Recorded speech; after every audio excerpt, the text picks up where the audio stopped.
रचना और पुनीत एक शिक्षक दंपति थे और दो बेहद प्यारी जुड़वा बेटियों के माता पिता, पर दोनों में जमीन आसमान का अंतर था देखने में। यहाँ त्रिशा दिखने में बिल्कुल बारबी डॉल सी लगती, वहीं काकुल साधारण परंतु बेहद कुशाग्र। उसकी बोलती आंखें और मीठी बोली सबको पल भर में अपना बना लेती।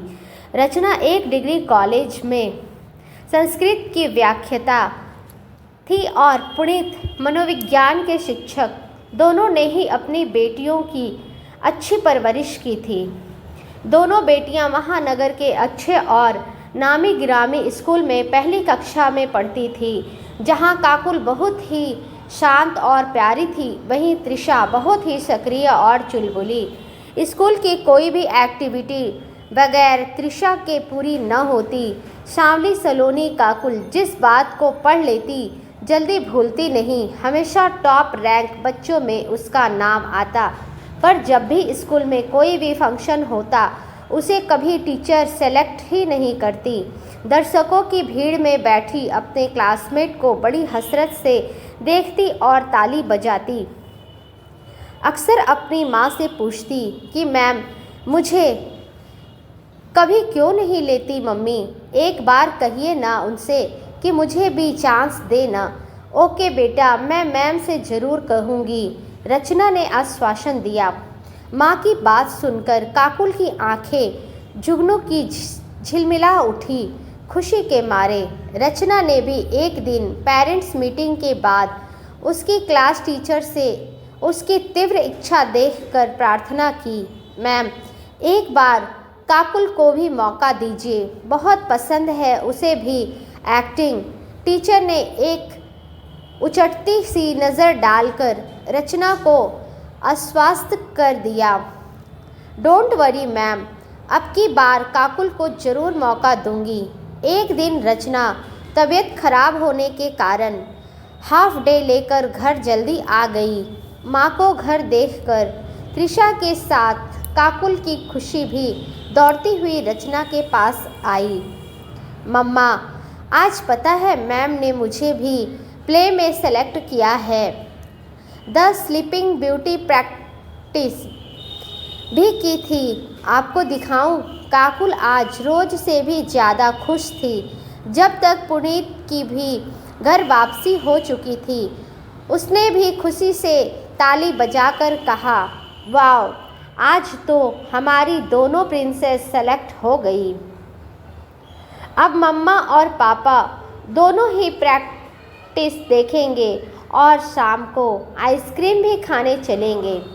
त्रिशा और काकुल दोनों ही प्ले की प्रैक्टिस खुशी खुशी दिखाने लगी, लेकिन पुनीत का चेहरा सफ़ेद पड़ गया और रचना की आंखों के साथ गला भी भर गया।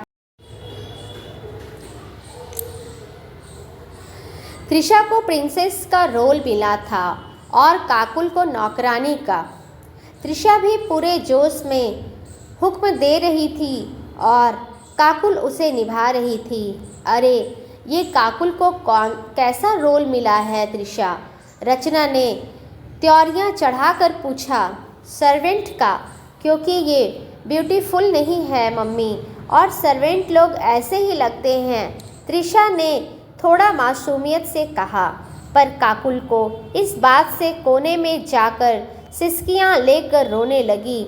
मम्मी आपने मुझे सर्वेंट जैसा फेस क्यों लगाया, उसने भरी आंखों से रचना से पूछा। अगर आपने मुझे त्रिशा जैसा फेस लगाया होता तो मैं भी प्रिंसेस बनती। अब मम्मा और पापा दोनों ही प्रैक्टिस देखेंगे और शाम को आइसक्रीम भी खाने चलेंगे। त्रिशा की और काकुल दोनों ही प्ले की प्रैक्टिस खुशी खुशी दिखाने लगी, लेकिन पुनीत का चेहरा सफ़ेद पड़ गया और रचना की आंखों के साथ गला भी भर गया। त्रिशा को प्रिंसेस का रोल मिला था और काकुल को नौकरानी का। त्रिशा भी पूरे जोश में हुक्म दे रही थी और काकुल उसे निभा रही थी। अरे ये काकुल को कैसा रोल मिला है त्रिशा, रचना ने त्योरियां चढ़ाकर पूछा, सर्वेंट का? क्योंकि ये ब्यूटीफुल नहीं है मम्मी, और सर्वेंट लोग ऐसे ही होते हैं, त्रिशा ने थोड़ा मासूमियत से कहा। पर काकुल को इस बात से कोने में जाकर सिसकियां लेकर रोने लगी।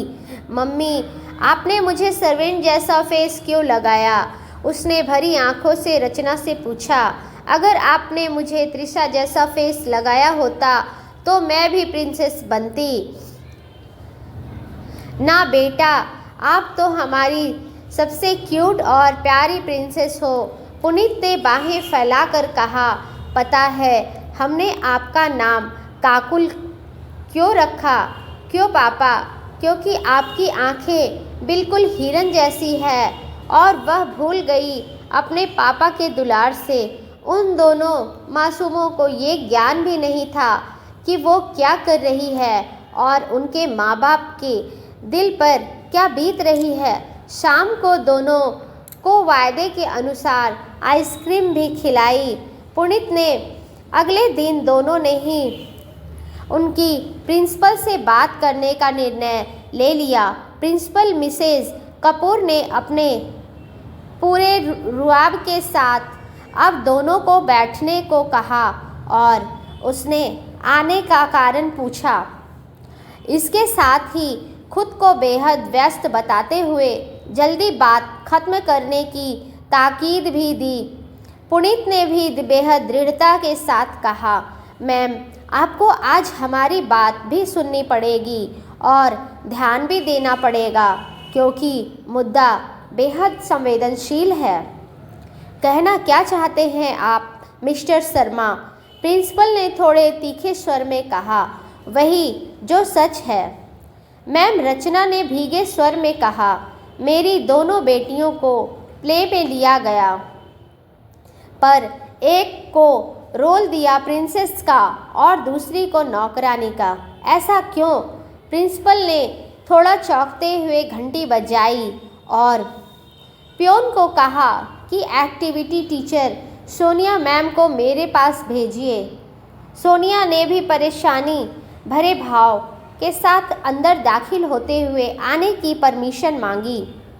मिस सोनिया, क्या मिस्टर शर्मा की शिकायत सही है या नहीं? मिसेस कपूर ने प्रश्न किया।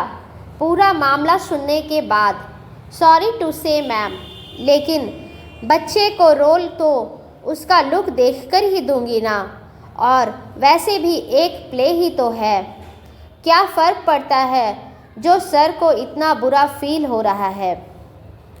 बहुत ज़्यादा फ़र्क पड़ता है मैम, इसलिए नहीं, दोनों ही मेरी अपनी बेटियां हैं, और अगर काकुल को दिया जाने वाला रोल किसी और बच्चे को मिलता तो भी मेरी सोच वही होती जो इस समय है। रचना बोली, बात बालमन पर पड़ने वाले हम बड़ों के गलत व्यवहार की है।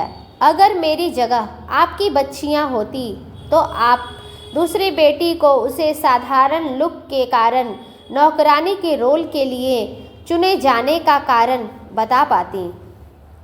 पुनीत ने थोड़ा ठहर कर कहा, ये बच्चे हैं बेहद कोमल मन वाले और कच्ची मिट्टी के जैसे। अगर हम लोग उनके मन में ऐसी घटिया बातों के बीज रोपने लगेंगे तो बाकी लोग क्या करेंगे?